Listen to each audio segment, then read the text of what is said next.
Vem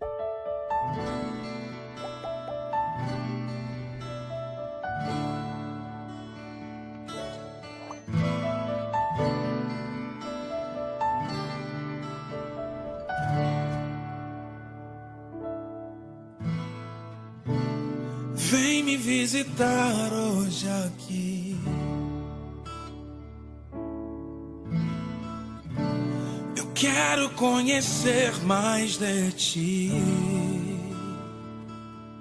Espírito vem, Espírito vem, Espírito Santo. Espírito vem, Espírito vem, Espírito Santo. Eu quero viver algo novo. Faz meu coração arder de novo, fazendo todo medo desaparecer, trazendo sobre mim um novo amanhecer. Eu quero viver algo novo. Vem me visitar hoje aqui.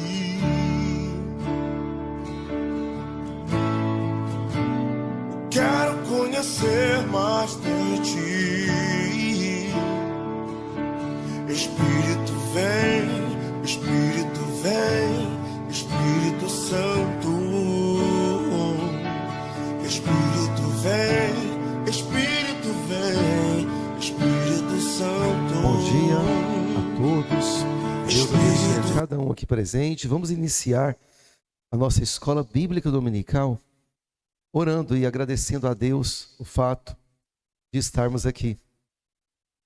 Vamos orar. Senhor Deus, muito obrigado pelo privilégio da vida.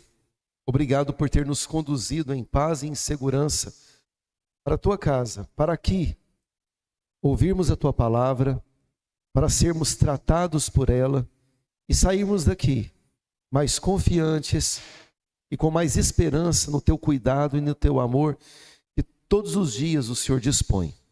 Obrigado pela vida de cada irmão aqui presente. Abençoe aqueles que ainda não chegaram.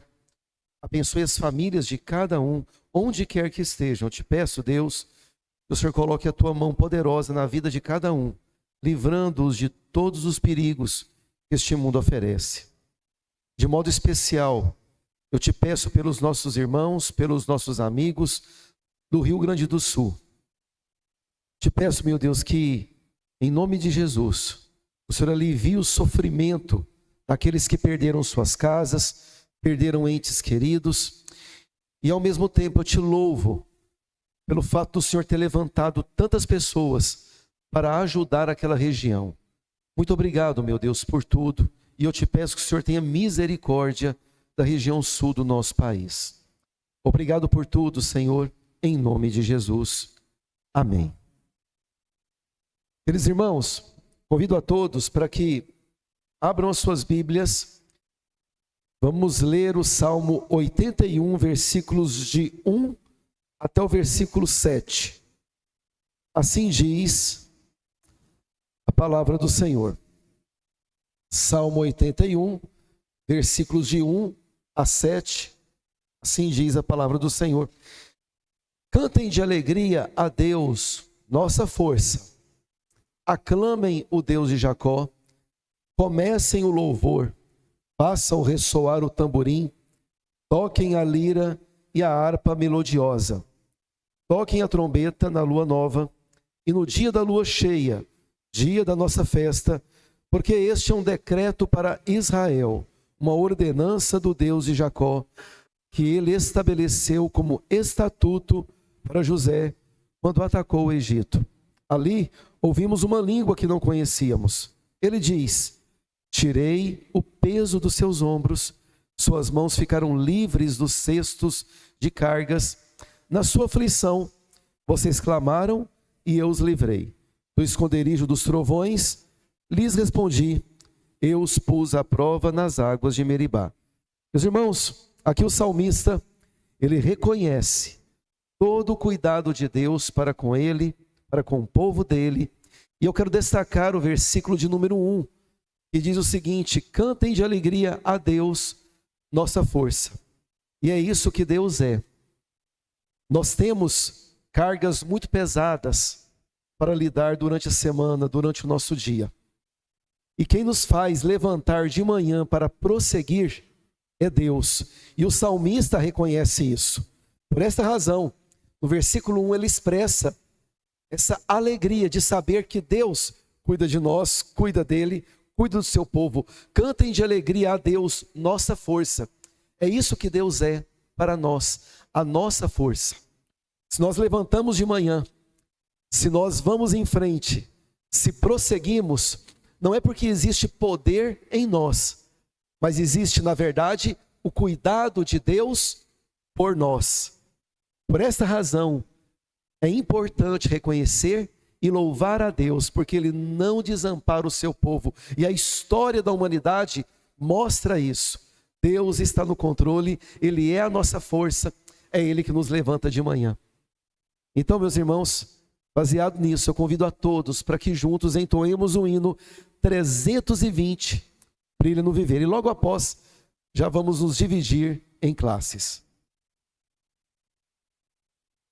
Ao som do instrumento, nos coloquemos de pé e vamos entoar o hino 320. Brilha no Viver.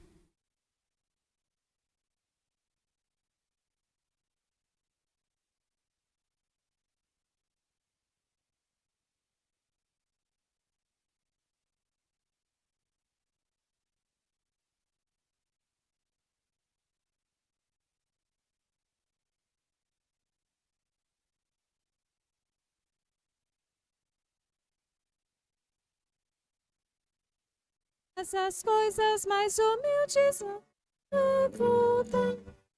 deves fazê-las com fervor. Brilha no meio do teu viver, brilha no meio do teu viver, pois talvez algum aflito possa socorrer. Brilha no meio do teu viver. Ou talvez alguma vida possas confortar com palavras brandas de amor. Ou talvez algumas almas tristes alcançar com a mensagem do Senhor. Brilha no meio do teu viver, brilha no meio do teu viver, pois talvez algum aflito possa socorrer. Brilha no meio do teu viver. Por maior que venha o teu esforço aqui, por mais firme tua devoção, quantas almas ainda jazem ao redor de ti, não mais total escuridão. Brilha no meio do teu viver, brilha no meio do teu viver, pois algum aflito possa socorrer. Brilha no meio do teu viver. Amém, meus irmãos. Vamos nos dividir em classes.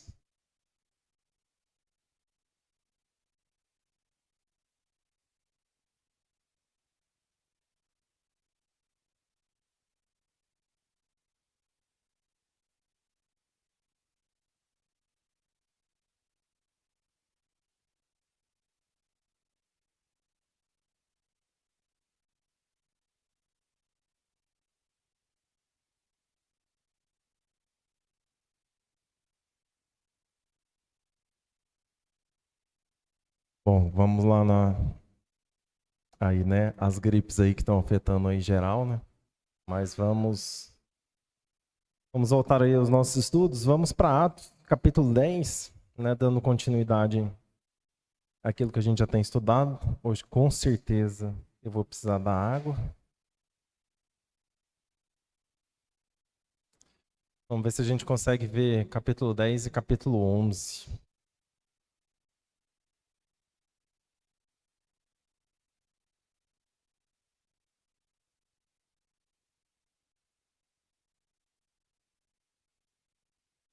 Já tem um tempinho, né? Se não me engano, capítulo 9 a gente viu já tem alguns meses. Mas vamos lá. De novo, né? Recapitulando, né? A gente estava lá, a gente teve, né, no capítulo 9, a conversão de Paulo. Ele vai fazer algumas pregações, fica ali, né, um tempinho em Damasco. A igreja, né, continua ali crescendo, a gente tem a cura de Enéas. E depois, por final, a gente tem quando Pedro vai fazer lá a ressurreição lá de Dorcas. E no finalzinho do capítulo 9, ele vai terminar lá, né, falando, né, que ficou conhecido por toda Jope. E Pedro ficou ali alguns dias na casa, então, do irmão chamado, apelidado ali, né, de curtidor, né, Simão. E a gente entra, então, no capítulo 10. Então, o que a gente tem que lembrar? A igreja, ela foi dispersa, né, o pessoal ali saiu, o pessoal ainda estava pregando, mas a gente ainda tinha ali como foco o povo judeu. Ainda estava focado exclusivamente nele. E ele vai falar lá, versículo 10, capítulo 10, versículo 1. Morava em Cesareia um homem de nome Cornélio. Primeiro a gente precisa lembrar quem que é Cornélio, né? Então, o que a gente tem que lembrar? Ele era, logicamente, né, ali de Roma, né? Era um cidadão romano, que acabou, durante o tempo que ele estava ali vigente, ele acabou se tornando um judeu. Ou seja, ele veio de Roma, ficou ali instalado, e, obviamente, pela proximidade que ele tinha ali com o povo judeu, que é a sua cultura, ao longo do tempo ele se tornou simpatizante e, de fato, um adorador ali dos preceitos judaicos. Então, ele acabou continuando ali, mas ele tinha alguns detalhes. Por quê? Ele não aceitava, né, ou não fazia a parte da circuncisão, ele se abstinha de oferecer determinados sacrifícios. Então ele tinha, apesar de Cornélio ser, né, vamos dizer assim, um simpatizante, né, ali da cultura judaica, ele acabou se aderindo àquilo ali, mas tinha algumas coisas que ele não fazia, né? E aí o que ele vai continuar lá? Centurião da corte chamado italiana. O que a gente tem que lembrar? O imperador ali, ele tinha mais ou menos cerca de 3.000 tropas sobre o regimento deles. E dentre eles, obviamente, né, o que ele vai chamar aí de regimento italiano. Então, os seus membros, quem é que participava ou quem é que era integrante desse grupo? São ali, basicamente, seria o que eles chamam de segunda corte, né, dos cidadãos romanos. Então, já era, obviamente, um povo romano, era um povo ali já selecionado e que ele tinha sob seu comando. Só que o versículo 2 vai dizer que ele era piedoso e temente a Deus com toda a sua casa. Ou seja, não era exclusivamente ele. Todos aqueles que estavam dentro da casa dele, obviamente, que faziam parte daquilo dali, também eram, no mínimo, simpatizantes da mesma ideia. E ele vai continuar lá. E que fazia muitas esmolas ao povo, e de contínuo orava a Deus. Versículo 3. Esse homem observou claramente durante uma visão cerca da hora 9. E aí o que a gente tem que lembrar? Se a gente fizer um paralelo, a gente tem lá atrás, né, nos versículos anteriores que a gente estudou, a gente tem as visões de Ananias e Paulo. Quando Paulo né? Ou seja, quando Paulo vai lá, está descendo para Damasco em busca, Deus fala com Paulo, e em paralelo, Deus também fala com Ananias, preparando aquilo que ia de acontecer. Aqui vai acontecer mais ou menos a mesma coisa entre Cornélio e Pedro. E ele vai continuar lá, né? Por cerca da hora 9 do dia. Hora 9 do dia, 3 da tarde. O anjo de Deus que se aproximou dele e lhe disse, Cornélio. Este, fixando nele os olhos e possuindo temor, perguntou, que é, Senhor? E o anjo lhe disse, as tuas orações e as tuas esmolas subiram para a memória diante de Deus. Então, o que eu tenho que lembrar?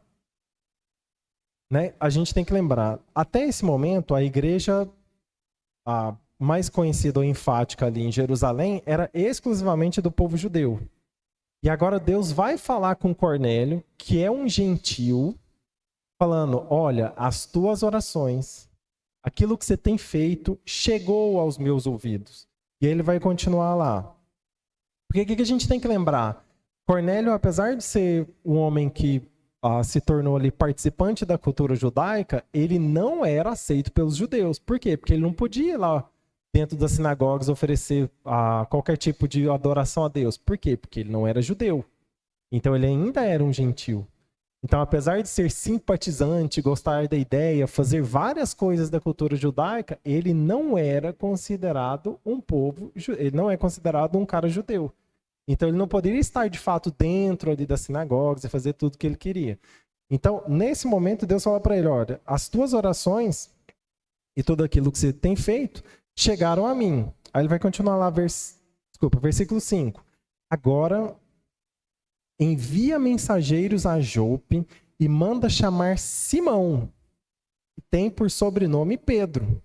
Ele está hospedado com Simão, curtidor, cuja residência está situada à beira-mar. Versículo 7. Logo que se retirou o anjo que lhe falava, chamou 2 de seus domésticos e um soldado piedoso, dos que estavam a seu serviço, e havendo-lhe contado tudo, enviou-os a Jope. O que a gente tem que lembrar?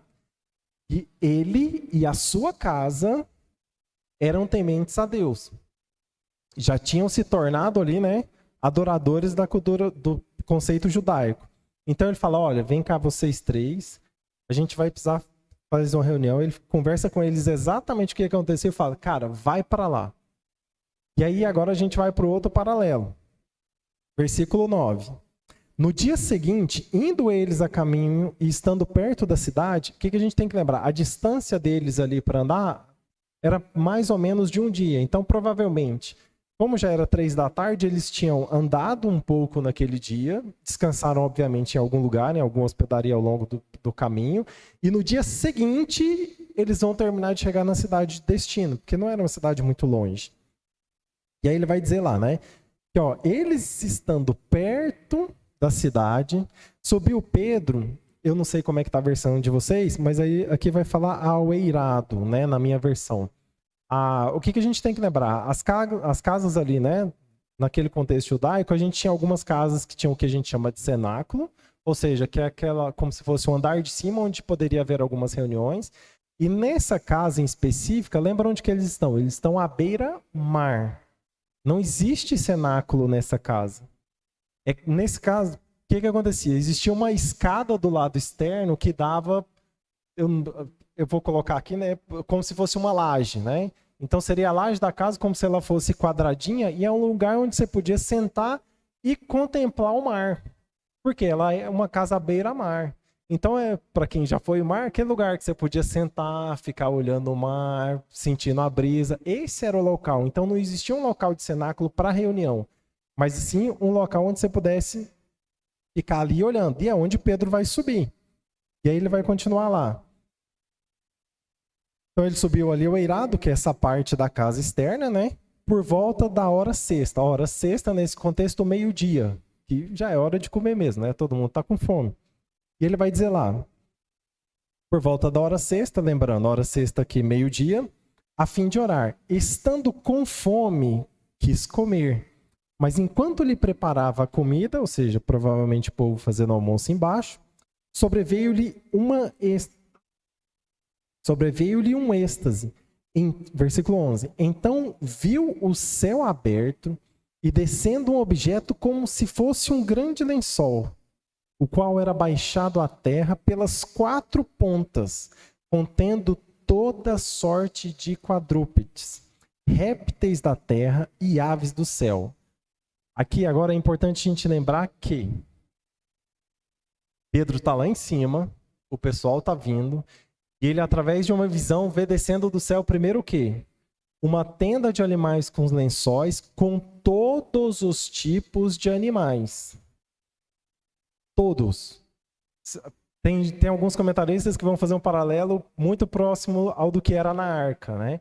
Ou seja, todos os tipos de animais que entraram ali na arca. Então, alguns entendem isso. Mas aí o que ele vai dizer? Versículo 13. E ouvindo-se uma voz que se dirigia a ele, diz, que vai dizer, levanta-te, Pedro, mata e come. Mas Pedro replicou, de modo nenhum, Senhor, porque jamais comi coisa alguma comum e imunda. Aqui comum, eu não sei a versão que vocês têm aí, mas quer dizer impuro, tá? Então seria impuro ou imundo. A gente vai entender por que isso. Finalzinho do versículo 14, né? Comum e imunda na minha versão, mas lembrando, impura ou imunda. Por que isso é importante?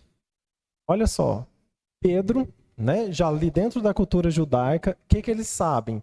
Que até aquele momento a gente tem como base o quê? O Antigo Testamento. No Antigo Testamento, o que a gente tem? Animais que podem ser comidos e animais que não podem ser comidos, certo? Só que olha só, o texto fala que quando desce o lençol tem todos os tipos de quadrúpedes, ou seja, todos os tipos de animais. Isso quer dizer que não tinha somente os animais que eram já classificados como impuros, como também os animais comuns. Só que o que acontece? Os dois não estão juntos? Ou seja, há uma impureza. E qual é a regra que a gente tem até então no Antigo Testamento? Olha, vocês não podem comer nada que seja impuro. Inclusive, mesmo animais que vocês poderiam comer, mas se ele tiver relacionado com algum animal impuro, vocês não podem comer. Não é essa a regra do Antigo Testamento? Inclusive, dentro da cultura judaica, não se comprava, por exemplo, de açougueiro que era gentil. Por quê? Por medo de cometer o pecado da impureza, porque não sabia como é que ele tinha preparado o animal. Então, a gente tem todo aquele conceito, apesar de ter animais, só que só deles estarem juntos, Pedro fala para ele, jamais comeria isso. Por quê? Porque ele sabe que é tão enraizada essa cultura de impureza, de animais puros e impuros, que ele fala, não, por mais que esse animalzinho eu possa comer, esse aqui eu não posso, porque estão todos juntos. Há o risco de contaminação. E é por isso que Pedro indaga, né? Fala assim, não, jamais, Senhor. Versículo 15. Segunda vez, a voz lhe falou, ao que Deus purificou, não considere comum. Na minha versão, lembrando, impuro. Versículo 16. Sucedeu isso por 3 vezes. E logo aquele objeto foi recolhido ao céu. De novo, Pedro tem uma questão particular com 3 vezes, né? Negação, depois para voltar, e agora com os animais de novo. Pedro, né? Mas o que ele diz? O que é fato? O que eu tenho que lembrar até aqui? Que Pedro recebe essa visão, e a revisão, e aqui a gente vai entrar em muitos problemas.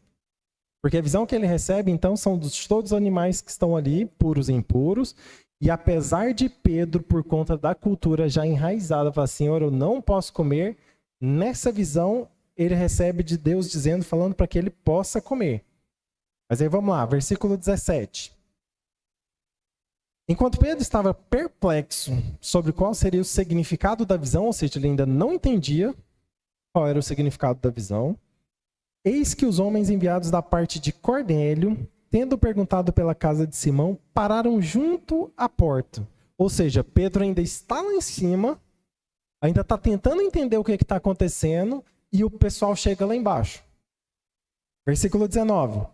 Enquanto meditava Pedro acerca da visão, disse-lhe o Espírito, 18, e chamando, indagavam-se se ali estava hospedado Simão, por sobrenome Pedro. Versículo 19. Enquanto meditava Pedro acerca da visão, disse-lhe o Espírito, estai aí 2 homens que te procuram. Levanta-te, pois, desce e vai com eles, nada duvidando, porque eu os enviei. Versículo 21. E descendo Pedro para junto dos homens, disse, aqui me tendes, sou eu a quem buscais? A que viestes? Então disseram, o centurião Cornélio, homem reto e temente a Deus, e tendo bom testemunho de toda a nação judaica, foi instruído por um santo anjo para chamar-te à sua casa e ouvir as tuas palavras. Pedro, de novo, ainda sem entender. Está lá ainda pensando naquilo que ia acontecer. E ele vai voltar. Versículo 23.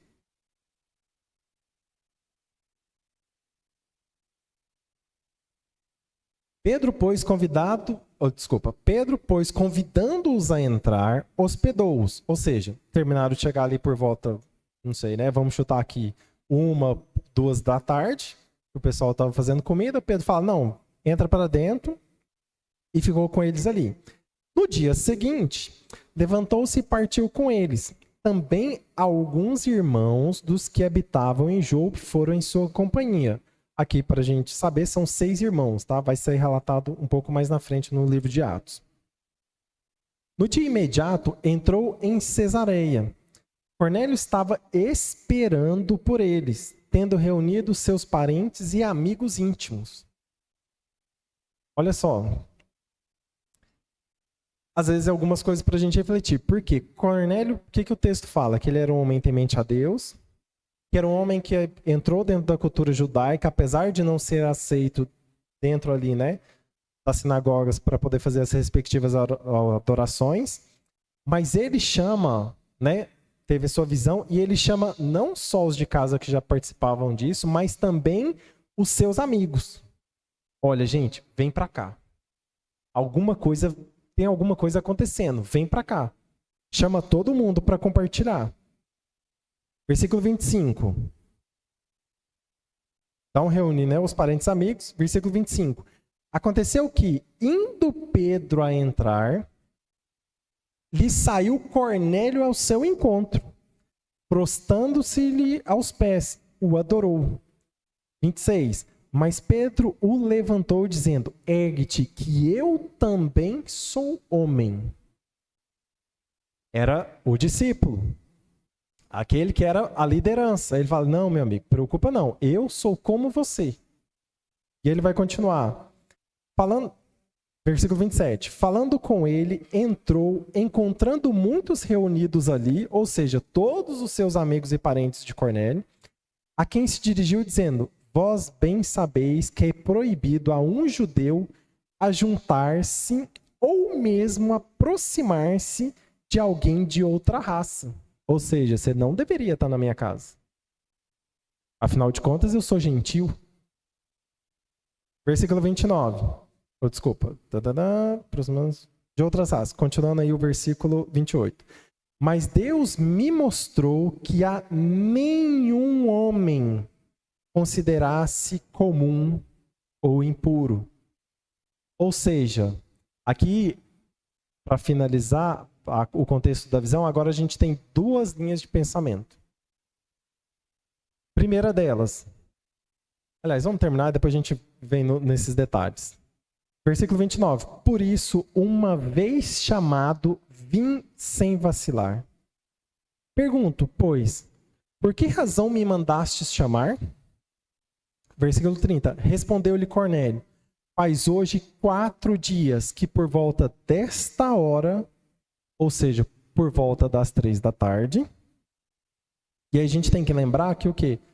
A gente tinha alguns horários ali na Palestina que eram horários de adoração comunitário, que eram aqueles que todos participavam, e alguns horários de oração privada. Então, quando o Cornélio está falando ali das 3 da tarde, é o seu horário privado. Ele vai continuar lá. Respondeu, ele faz hoje 4 dias que por volta desta hora, estava eu observando em minha casa a hora 9ª de oração, e eis que se apresentou diante de mim um varão de vestes resplandecentes, e disse, Cornélio, a tua oração foi ouvida, e as tuas esmolas lembradas na presença de Deus. Manda, pois, alguém a Jope a chamar Simão por sobrenome Pedro. Achasse este hospedado em casa de Simão, curtidor, à beira-mar. E ele vai relatar, né, tudo aquilo que ele já tinha colocado na visão. Versículo 33. Portanto, sem demora, mandei chamar-te, e fizeste bem em vir. Agora, pois, estamos todos aqui na presença de Deus, prontos para ouvir tudo o que te foi ordenado da parte do Senhor. Ou seja, Cornélio vai lá e explica para Pedro por que ele chama, a visão que ele teve, quem ele é, e fala assim, olha, agora a gente está aqui para ouvir aquilo que você tem para nos dizer. E aí ele vai continuar lá, versículo 34. Então, falou Pedro dizendo, reconheço por verdade que Deus não faz acepção de pessoas. Pelo contrário, em qualquer nação, aquele que o teme e faz o que é justo lhe é aceitável. Esta é a palavra que Deus enviou aos filhos de Israel, anunciando-lhes o evangelho da paz por meio de Jesus Cristo. Este é o Senhor de todos. Versículo 37. Vós conheceis a palavra que se divulgou por toda a Judéia, tendo começado desde a Galileia, depois do batismo que João pregou, como Deus ungiu a Jesus de Nazaré com o Espírito Santo e com poder, o qual andou por toda parte, fazendo bem e curando a todos os oprimidos do diabo, porque Deus era com ele. E nós somos testemunhas de tudo o que ele fez na terra dos judeus e em Jerusalém, ao qual também tiraram a vida, pendurando-o no madeiro. A este ressuscitou Deus no terceiro dia e concedeu que fosse manifesto, não a todo o povo, mas às testemunhas que foram anteriormente escolhidas por Deus, isto é, a nós, que comemos e bebemos com ele, depois que ressurgiu dentre os mortos, e nos mandou pregar ao povo e testificar que ele é quem foi constituído por Deus, juiz de vivos e de mortos. Dele, todos os profetas dão testemunho de que, por meio de seu nome, todo aquele que crê recebe remissão de pecados. Então, o que a gente tem exatamente neste momento, até este momento, antes de a gente entrar no versículo 44? Primeiro, aqui Deus declara de novo, né, no paralelo ali das visões, tanto de Cornélio quanto de Pedro, aquilo que ia acontecer. Só que a visão tem dois sentidos. Por quê? Primeiramente, Deus usa os animais para dar a eles o quê? O conceito de que agora não existe mais separação entre esse povo judeu e o povo gentil. Deus não faz mais acepção. Só que essa é uma linha que alguns entendem ser essa. Alguns, né, a linha adventista, por exemplo, vai entender que, apesar de Deus ter usado aquele conceito ali, ele diz exclusivamente a pessoas. Nós entendemos que não. Por quê? Porque Deus poderia usar pessoas para descer na visão de Pedro. Ele poderia lá... Por quê? A gente tem características fisiológicas, de fisionomia. Era fácil para Pedro entender, não, Deus está querendo falar que é só sobre pessoas, mas os rituais que a gente tem de alimentação continuam. Mas Deus não. Ele utiliza os animais para dizer que agora não existe mais aquilo que é puro e impuro. Então a visão tem dois conceitos. Que é onde exatamente quebra o que? Olha, a partir de agora, vocês podem comer o que vocês quiserem. Até o que tiver, sem problema. Mas para o povo judeu, né, para o conceito judaico ali, Deus quebra essa excepção. Então, agora não existe mais povo impuro, povo que não é puro, não existe mais alimentação pura e alimentação impura. Isso é o que nós entendemos. A linha adventista não segue isso aqui ainda. A cultura judaica ainda continua com separação. Mas nós entendemos que a visão tem duplo sentido. Ele fala, obviamente, de animais, e a gente tem outros textos que vão falar isso, mas também fala sobre as pessoas. E aí Pedro, então, ao compreender isso, ele vai falar que, olha, de fato, o que Pedro vai falar, ele fala exclusivamente sobre o quê? Sobre pessoas. Pedro não vai falar sobre alimentos. Mas como é que a gente chega à conclusão dos alimentos? A gente tem outros textos que vão se basear nisso. E aí, por inferência, a gente entende que não tem mais isso.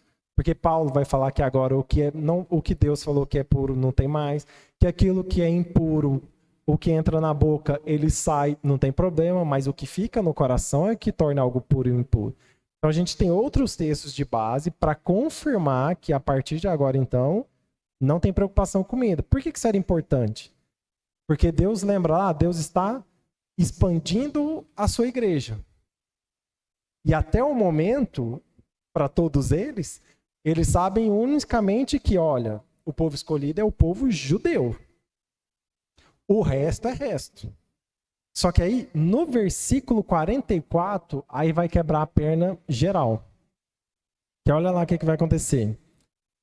Ainda Pedro falava estas coisas. Ou seja, Pedro ainda está terminando de falar.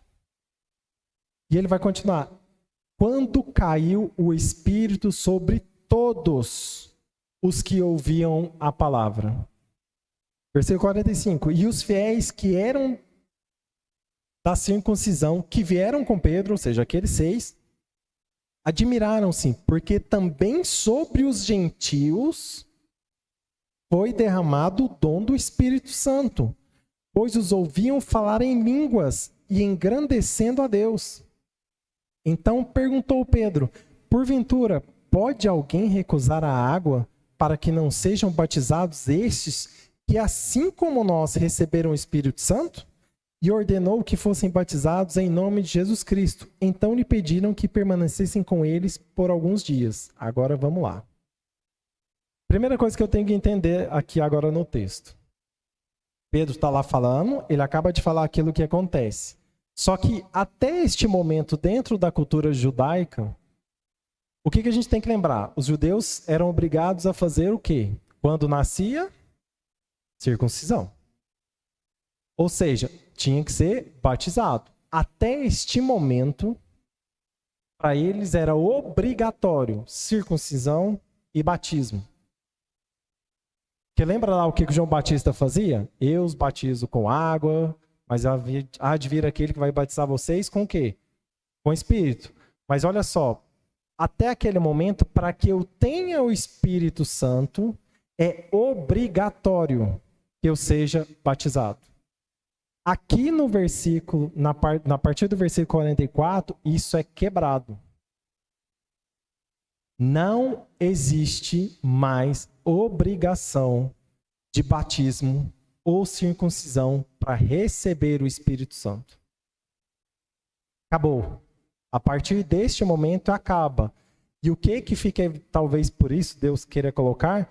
Então Pedro está falando, aqueles discípulos reconhecem que eles começam a falar em línguas. Que língua é essa?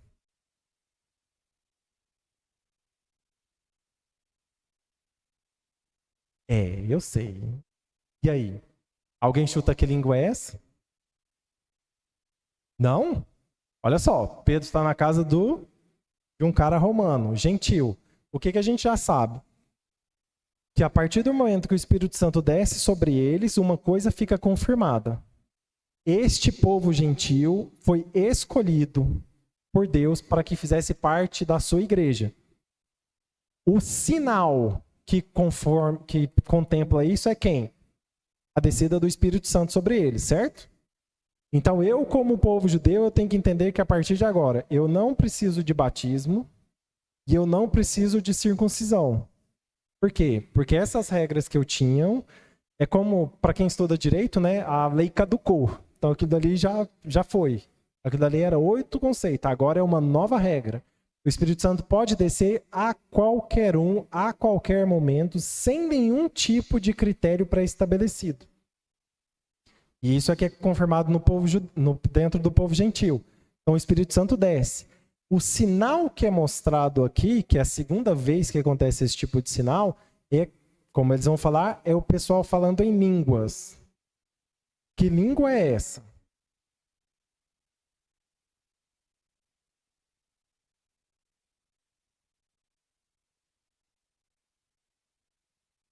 Esse é do Império Romano. Italiana. É porque o regimento dele era chamado de italiano.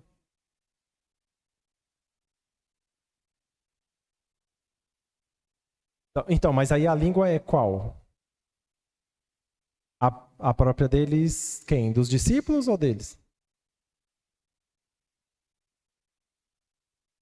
Mas acho que não. Alguém? Que língua é essa? Porque aqui, para quem está acostumado a discutir, são os problemas da linha de forma geral pentecostal.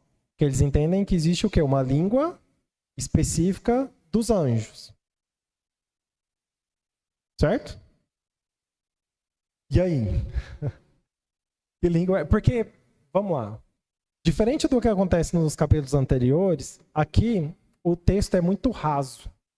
Porque ele falaram em línguas. Lá quando a gente tem no texto, lá no primeiro acontecimento, lá fica claro.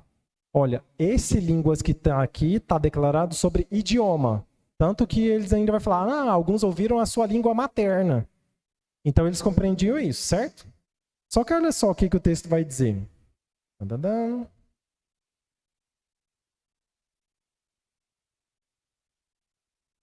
Olha só, versículo 47. Porventura, pode alguém recusar a água para que não sejam batizados esses, assim como nós? Aí aqui o problema, o X, né, que eu entendo ser o mais provável, é que a partir do finalzinho ele vai dizer assim, ó, para que sejam batizados estes que, assim como nós, receberam o Espírito Santo. Assim como nós, quem? Discípulos. Ele não está falando assim como nós? Não são aqueles que foram o quê? Que receberam o Espírito Santo lá na primeira entrada? Então, no meu entender, o mais provável é, aqui existe um paralelo, uma comparação, onde ele fala, olha, essa manifestação do Espírito que está acontecendo aqui é aquela mesma que aconteceu conosco lá atrás. Se é a mesma, a língua aqui tem que significar idioma. Tudo bem? Se é idioma, isso quer dizer que eu tenho um povo do Império Romano, aí aqui é chute, que muito provavelmente falaram em línguas, que são os idiomas conhecidos do povo judeu. Daqueles que foram Pedro e os outros 6. Então, aqui, de novo, né? É suposição. Eu entendo que ele é idioma, mas não no idioma deles. Por quê? Porque o povo que está no Império Romano já tinha sua língua nativa. Eles já falavam normalmente. Então, para Pedro, não faz sentido entender, por quê? Porque ele já está dentro desse contexto de vivência, uma língua que já era deles. Então, aqui é chute. Eu acho que é alguma língua que ficou identificável desses 6 que estavam visitando. Mas, de novo, a língua aqui quer dizer idioma. Não quer dizer uma língua blá, blá, blá. O problema é que o relato em si, que eu acho mais provável, como ele fala só língua, diferente do contexto anterior que ele vai falar sobre línguas conhecidas, aqui ele fala só língua, então fica muito separado. Mas como para mim, no versículo 27, ele vai dizer que assim como nós, e ele compara a primeira manifestação da descida do Espírito Santo com essa, para mim quer dizer que eles estabelecem uma conexão de comparação. Então, a língua daquela primeira manifestação é mais provável que seja essa da segunda. Então, para mim, cai por terra, né, a linha pentecostal que vai dizer que isso aqui seria uma língua estranha, diferente, assim vai.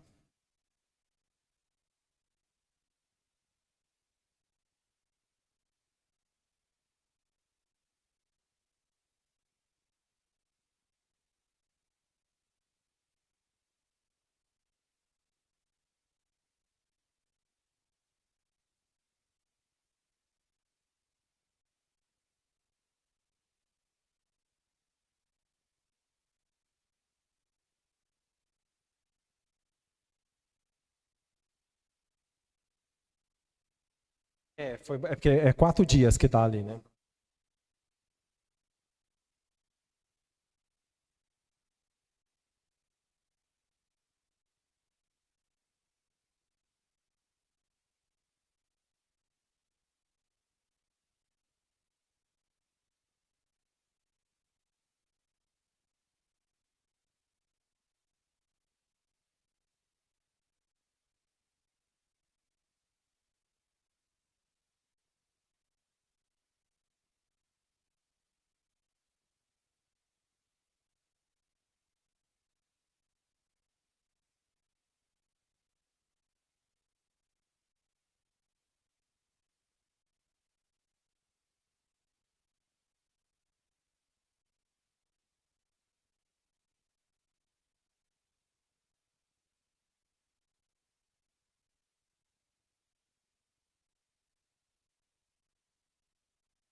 É, assim, vamos lá.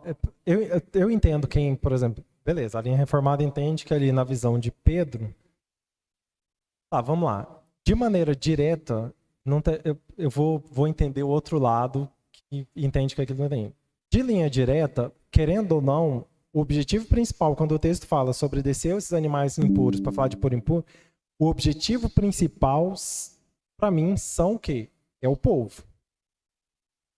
Ele está referenciando, apesar de ser animais, mas o conceito da mensagem é para falar que o povo judeu e o povo gentil vão se tornar um só. Para mim, esse é o objetivo principal. Da linha que defende que não tem a ver com animais, essa parte eu acho que a gente caminha junto.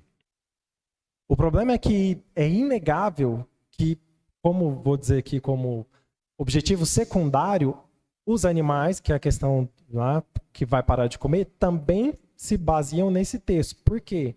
Porque eu vou ter outros textos correlacionados que vão colocar, por exemplo, Marcos 7, 18 e 19, Mateus 15, 17 a 20, Atos 15, 28 e 29, Romanos 14, 17 e Tito 1, 15. Todos esses textos vão contemplar que agora, no Novo Testamento, inclusive, que essa regra antes de animais foi abolida. Agora, como é que esse povo vai excluir esses outros textos que fortalecem essa ideia dos animais? Aí tudo bem. Aí eu concordo que aí é uma discussão de interpretação. Para mim é óbvio. Porque se os textos correlacionados no Novo Testamento suportam essa ideia, eu posso dizer nesse texto que ele fala de duas coisas.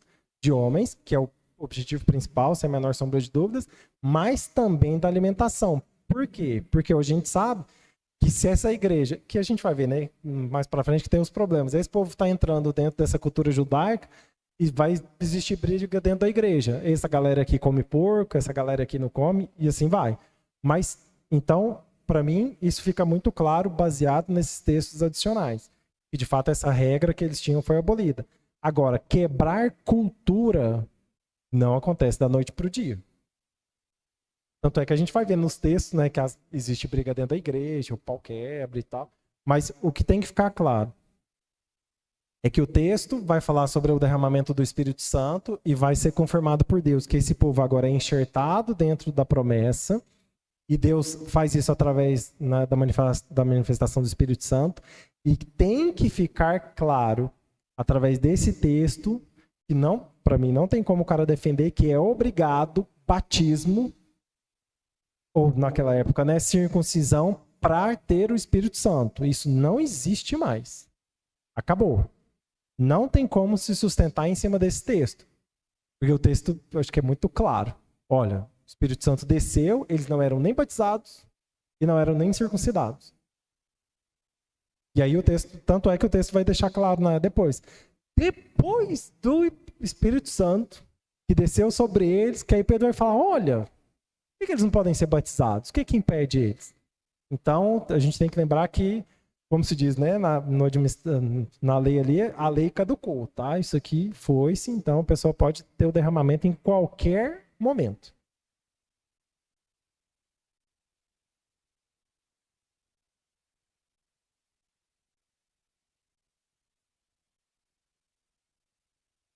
Tem muitas implicações, né, isso. Assim, é porque tem muito. Outro dia eu escutei agora que agora tem uma linha, com todo respeito, mas assim, tem uma igreja romana carismática reformada.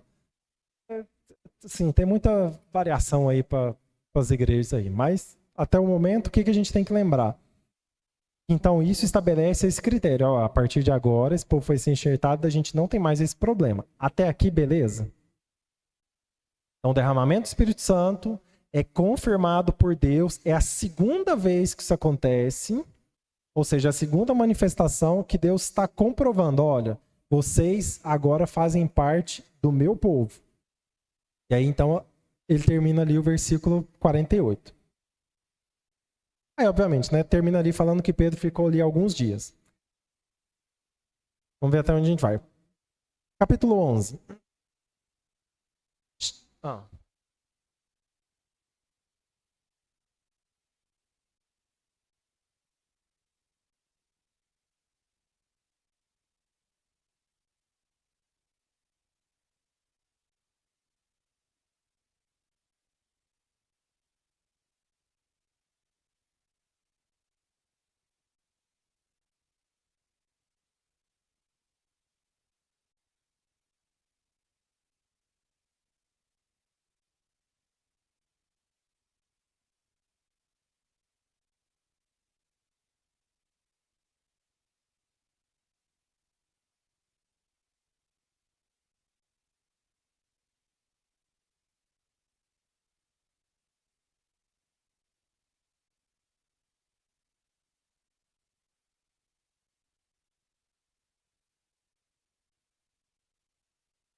Então, mas texto fora de contexto é um trem tão complicado. Outro dia eu vi uma discussão complexa. Porque, assim, existe o texto fora do contexto igual, beleza. Então, de regra geral, quando a gente vai fazer, né, regra básica lá, a gente vai estudar o texto. Você vai estudar o texto o quê? Quando ele foi aplicado, para quem ele foi aplicado, qual era o público, qual era a cultura, blá, blá, blá, blá, blá, blá, e assim vai. Beleza. Se eu tirar, por exemplo, se eu falar, aí o que a gente vai defender? Vai falar assim, olha, nesse texto aqui tá difícil, mas o cara aqui vai falar que, olha, tanto que texto fora de contexto é perigoso. Pedro foi lá e recebeu a visão, certo? Dentro do contexto, Pedro foi falar para quem? Para um povo gentil, certo? Se eu seguir isso desse jeito, então, o que eu posso inferir? Eu posso dizer, bom, só nisso aqui. O texto, dentro do contexto, quer dizer que Pedro recebeu uma visão, Cornélio era um gentil, Pedro mandou buscar ele, o Espírito Santo mandou buscar ele foi lá, buscou, e Pedro foi lá e falou para um povo gentil. Eu posso inferir, por exemplo, que a regra de comida, que era dos animais, não é para o povo judeu, é só para o povo gentil. Porque eu estou dentro do contexto. Pedro falando isso aqui, certo? Qual é o problema? O problema é que eu tenho outros textos correlacionados que são genéricos. Se esses textos correlacionados falam do mesmo assunto e são genéricos, eu não posso isolar ele aqui. Mas, por exemplo, eu posso falar com isso aqui. E eu, de certa maneira lógica, estaria certo. Eu vou falar, não, quem tem que ficar sem comer esses animais aqui é só o povo gentil. O povo judeu continua tendo que seguir toda a regra anterior.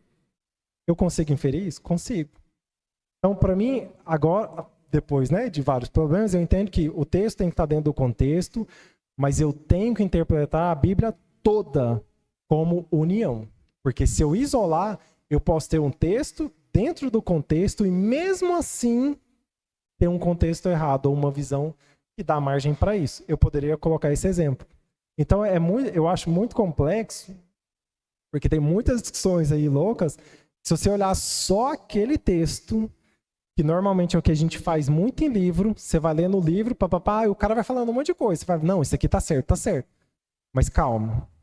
A gente precisa ver se existem textos correlacionados também sobre aquele assunto, porque senão ele pode me levar ao erro. Porque eu poderia falar isso aqui. Assim, olha, isso aqui é só o povo judeu, o povo gentil pode fazer o que quiser, mas o povo judeu não. O povo judeu tem que continuar seguindo a regra. Então, mas isso é uma questão que a gente vai amadurecendo, né? Então, assim, tem que estudar. Por isso que tem que estudar, não tem jeito. Tem que estudar.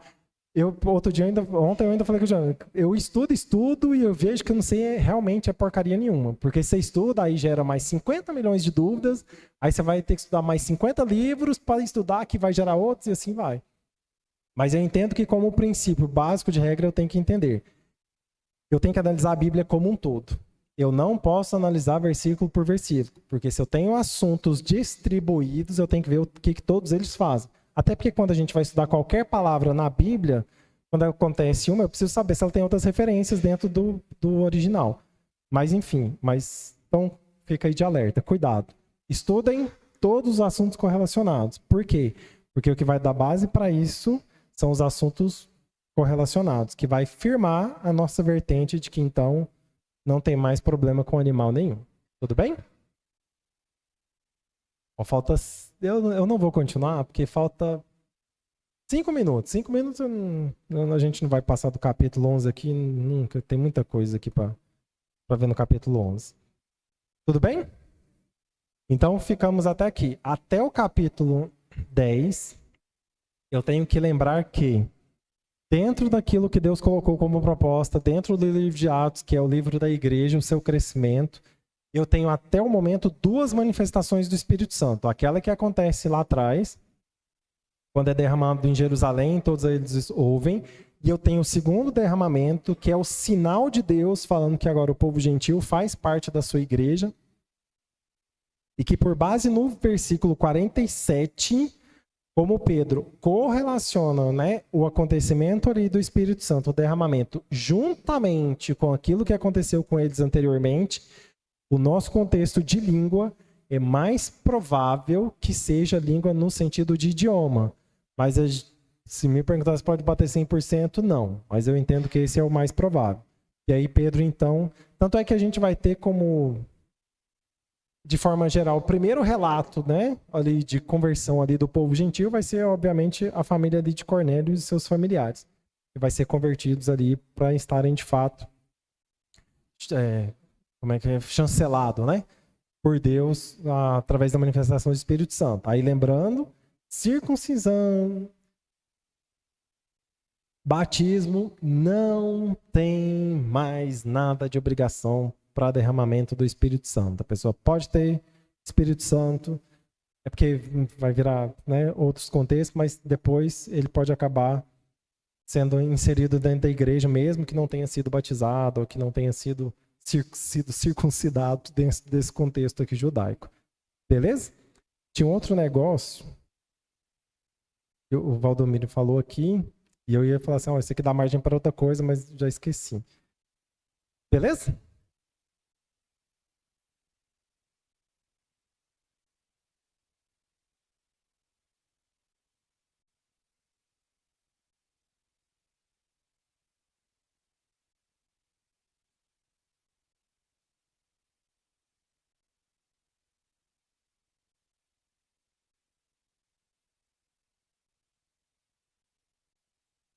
Te falar, porque eu confesso. Cada vez que eu estudo, eu falo, nossa, misericórdia. Tá, então, beleza. Aqui a gente termina até então o capítulo 10. Tem que lembrar que onde é que está Paulo neste momento? Vocês lembram lá? Lá no finalzinho do capítulo. Tá lá. Ele foi levado lá, ninguém ainda foi buscar ele. É porque agora, depois a gente vai entrar na busca dele. Mas o que eu tenho que lembrar? Paulo, né, tá ali ainda isolado. Tá isoladinho lá dentro da cidade para onde ele foi enviado. Depois Barnabé vai lá buscar ele. Mas por enquanto ele ainda está isolado. A igreja continua crescendo através da pregação principal ali dos 12 ali que estão pregando. Depois a gente vai ser adicionado aí. No mais, senhores, por hoje é isso. E aí o capítulo 11 a gente fica para uma próxima data. Mas vamos ser dirigidos a Deus em oração? E aí depois o Damon em algum momento deve estar chegando aí, que já é quase 10. Aí ele vai dar continuidade. Oremos. Senhor, nosso Deus e amado Pai, te damos graça em espírito e em verdade por tudo que Tu és. Te agradecemos por todas as bênçãos derramadas que o Senhor tem nos dado, mesmo não sendo merecedores de tal. Nesta manhã, Senhor, especial, em reflexão pelo Seu texto, nós gostaríamos, Senhor, de Te agradecer, porque de fato foi o Senhor que nos escolheu para sermos parte da Tua aliança pré-estabelecida. O Senhor de fato nos amou a tal ponto de entregar o Teu Filho, para que morresse por nós, para que nós possamos ser chamados de santos, para que nós possamos um dia estar contemplando a Tua face, estar de fato em comunhão aquela que uma vez foi perdida de fato pelas nossas próprias escolhas em Adão. Mas nós te agradecemos porque o Senhor nos escolheu sem de fato sermos merecedores de tal. Ainda te pedimos que de fato o Senhor nos ajude a levar a tua palavra àqueles que não a conhecem. Que de fato nós possamos não só entender aquilo que o Senhor fez por nós, mas que nós possamos comunicar àqueles que ainda estão sedentos da tua palavra, para que eles um dia possam receber o teu Espírito Santo, possam estar na tua casa, te contemplar, te honrar, glorificar e um dia estar contigo na glória. Nós te agradecemos por todas as bênçãos que tu tem derramado, pelas dificuldades que temos passado. Muitas vezes nós não a entendemos, mas a nossa esperança é que o teu Espírito Santo trabalhe em nosso coração para que nós possamos ser fortalecidos na tua palavra, para que de fato nós possamos usá-la como escudo e espada que o Senhor já determinou e que ela possa ser a nossa verdade em todos os dias das nossas vidas. Nós sabemos que se depender de nós não vamos buscar a tua face, nós vamos negligenciar a tua palavra, nós vamos corromper a tua palavra para fazer aquilo que a nossa carne deseja. Mas a nossa esperança é que o teu Espírito Santo nos incomode, nos transforme, nos quebre, para que nós possamos ser humilhados e um dia exaltados perante a tua presença, através do teu Espírito Santo, como servos que fizeram uma boa batalha, servos que assim como o Senhor já disse, que tiveram corações quebrantados para reconhecer o erro e consertar aquilo que nós temos feito de errado. A esperança é única e exclusiva no teu Filho amado Jesus Cristo. Amém. E assim terminamos por hoje. Desculpa, vamos escolher um texto? O texto da Miriam é uma opção. Alguém tem mais alguma sugestão? Qual? Não. Vai ser outro ou não? Miriam, qual que é o seu que você falou? Quebra a sabedoria do simples? 1 Coríntios 18. Alguém tem alguma outra sugestão? 1 Coríntios 18.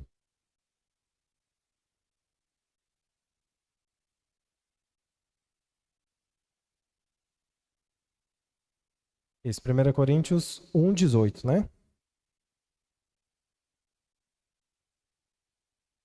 Tudo bem? Então, da minha parte, fechou.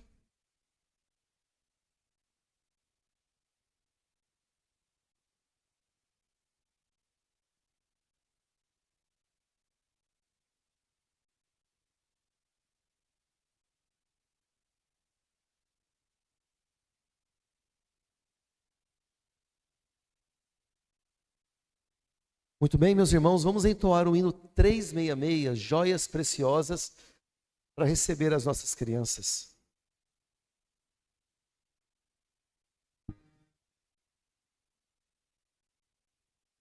Quando a Cristo aqui vieres, as joias buscar, entre as joias, ricas joias, também quero estar.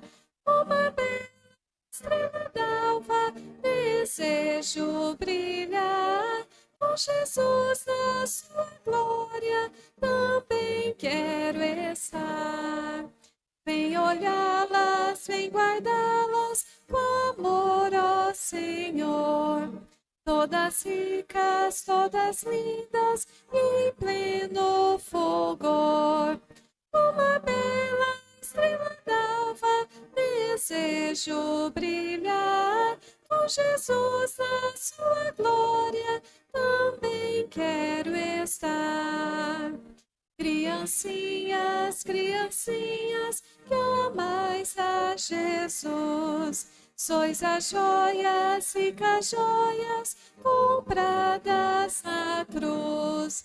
Uma bela estrela d'alva, desejo brilhar, com Jesus na sua glória, também quero estar. Amém, meus irmãos. Podeis assentar? Vamos então para as nossas apresentações. Já que os adolescentes estão aqui, vamos começar com vocês. Vai lá. Lá na frente.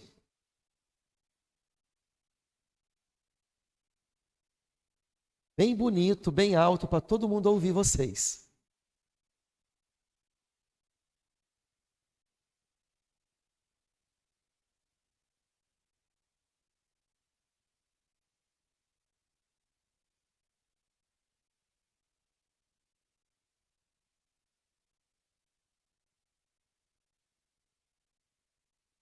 Amém. Meus irmãos, antes da próxima classe, deixa eu só pedir para os irmãos que orem pela sala de adolescentes. Firmamos hoje o propósito de ler a Bíblia toda até o final do ano, através das lições que vamos meditar durante toda a semana, todos os domingos.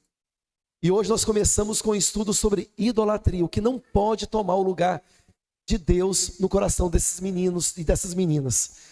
Por isso, meus irmãos, orem pela sala de adolescentes. Eu tenho certeza que esses pequenos jovens farão diferença na escola e na sociedade, mas para isso precisam do embasamento da palavra do Senhor. Orem por eles e pelas nossas criancinhas pequenas também. Por favor.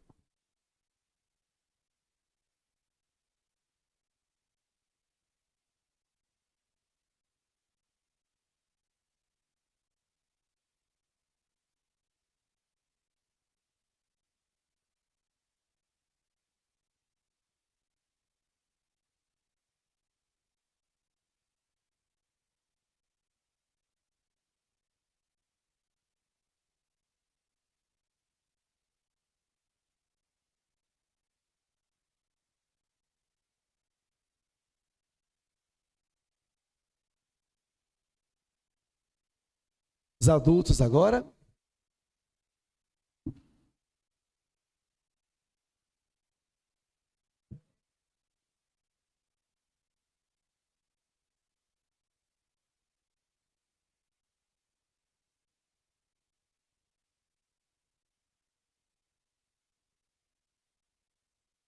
Amém, meus irmãos. Vamos passar por alguns rápidos avisos. O primeiro deles, agradecer a Deus pela vida da Renata, que completou mais um ano de vida, né, Renata? Parabéns, Deus te abençoe. Receba aqui a nossa lembrancinha da escola dominical. Parabéns, viu? Mais um, estava lá quietinho, não falou nada. Tá certo. Obrigado, Renata, Deus te abençoe, viu? Felicidades. Gente, a nossa irmã Iraides, ela pede oração por sua família. Algumas enfermidades enfrentadas por alguns familiares, né, Iris? Deus fortaleça, vamos estar orando. E além da Iraides, meus irmãos, vamos orar também pelo nosso pastor e pela Dulce. Os dois estão violentamente gripados, né? O pastor entrou em contato conosco essa semana, né? A voz dele estava, né, quase sem voz. E realmente, né, quando uma pessoa idosa, ela fica gripada, é diferente de uma pessoa, de um adolescente, de uma criança. A recuperação, ela é diferente. E o nosso pastor, ele não está muito bem, né, e pediu para que nós estivéssemos orando por ele, tanto por ele quanto pela Dulce. Vamos orar pelos dois. Tá bom? A mim não foi passado mais nenhum outro aviso. Sim. Sobre hoje à noite, meus irmãos, o pastor não está em condições físicas de vir, então a ceia ela vai ser feita no outro domingo. Eu estarei pregando essa noite, ok? Então a ceia do Senhor fica para o próximo domingo, em virtude, né, da saúde do nosso pastor que não está bem, tá ok? Mas venham, vamos meditar na palavra do Senhor e sair daqui enriquecidos por ela, né? Eu vou pedir para o seu Valdomiro fazer uma gentileza. Teve um irmão que perguntou para mim sobre, e a pintura da igreja? O senhor pode dar uma... Pode vir aqui. Então, irmãos, a pintura da igreja, parte dela é pequena ainda, mas já começou. Não com o profissional que nós tínhamos contratado. Ele, além da esposa dele que teve necessidade de fazer uma cirurgia, ele também está com problemas de saúde e nós não conseguimos, por isso, nem pintar a tempo para o culto de aniversário. Outra pessoa foi contactada, combinou com essa outra pessoa, o Divino tem acompanhado aí, tem estado dando suporte, ele já fez parte, pequena ainda, né? Mas nós entendemos que agora nós vamos fazer pelo menos aquilo que foi programado, a frente da igreja e essa parte, essa lateral. Então, tá lento ainda, mas já iniciou e, se Deus quiser, vai dar sequência naquilo que nós combinamos. O resto, que vai ser essa parte aqui e os fundos, vai ficar ainda para uma outra etapa, né? Mas vamos estar acompanhando, vamos estar orando, e aqueles que por acaso não fizerem e quiserem fazer ofertas, é bem-vindo, né? Nós vimos ali que ele fez uma textura bem grossa, né? E isso gasta muito material. Aliás, foram compradas, me parece que uma quantidade de latas aí, e nem foi suficiente. Naturalmente fica bonito, fica melhor, mas é um pouco mais oneroso. Do lado de cá, por certo, vai ser feito assim também, né? Mas é isso, irmãos, quanto à pintura. Oi? A era cristã? Eu, a princípio, pensei que era de uma igreja pentecostal, é da cristã evangélica, não é? Isso é bom para nós, a gente fica feliz, agradece a Deus para que aconteceu que seja ele, não é? Ela passa mais crédito para a gente. Meus irmãos, para finalizar, a irmã Iraís pediu para eu reforçar aqui na igreja. Vamos orar pelos nossos irmãos e amigos do Rio Grande do Sul. A Igreja Presbiteriana do Brasil, de Canoas, está levantando ofertas para comprar comida, água mineral, itens de higiene pessoal para as pessoas que perderam tudo em decorrência das enchentes. Então, a Iraís até mandou no grupo da igreja, né, os meios de fazer as doações para quem puder. E, sobretudo, vamos orar pelo Rio Grande do Sul. É uma tragédia terrível, pessoas perderam tudo, entes queridos. Vamos estar orando para que essa situação ela se normalize um quanto antes. É tão séria a situação lá, meus irmãos, que hoje estava previsto um concurso de nível nacional que foi adiado devido a essa catástrofe de grandes proporções no Rio Grande do Sul. Então vamos orar pelos nossos irmãos, clamando a Deus misericórdia por aquela região. Vou pedir para nossa irmã Elza estar orando, especificamente, né, por essa questão lá do Rio Grande do Sul, pela saúde também dos nossos irmãos doentes, pelo culto de hoje à noite, e assim a gente finaliza a nossa escola.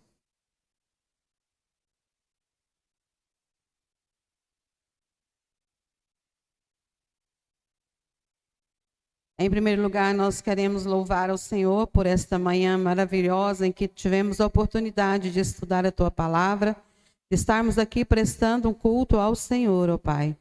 Pai, nesse momento nós queremos interceder por aquela situação ali no Rio Grande do Sul, ó Deus. Pai, que o Senhor, ó Deus, venha com provisão, com misericórdia sobre aquele povo, ó Deus, que tem passado por tanto sofrimento, ó Deus. Alivia as dores, Senhor, daqueles que perderam seus entes queridos, ó Deus.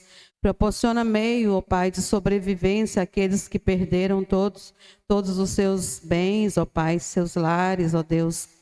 Que o Senhor, em nome de Jesus, seja com aquele povo, ó Deus, e que o mais rápido possível isso possa passar, ó Deus, e que eles venham a ter a normalidade de vida. Levanta o teu povo de todo o Brasil e do mundo até, ó Deus, para estar ofertando, ajudando aqueles que tanto necessitam, ó Pai. Pai, nós pedimos também pela família da Iraítes, que tem, ó Deus, enfrentado várias enfermidades, ó Pai. Que o Senhor, em nome de Jesus, esteja, ó Pai, sanando todas as dores, todos os problemas, ó Deus. E o teu povo em geral, o pastor da tua igreja também, que está passando, ó Deus, por enfermidade, sua esposa, ó Pai, que o Senhor esteja com eles também, ó Deus. No mais, ó Deus, nós clamamos ao Senhor pelo culto de hoje à noite, que o Senhor nos capacite a estar aqui, ó Deus, prestando culto de louvor ao Senhor, que estejamos aqui, ó Pai, animados, alegres, fervorosos, com o único desejo de ouvir a Tua palavra, de entoar louvores de agradecimento ao Senhor, ó Deus. Nos abençoe agora de volta para os nossos lares, ó Pai, nos guarde, nos proteja e nos dê uma tarde na Tua presença, ó Deus. Em nome de Jesus, nós oramos e agradecemos. Amém.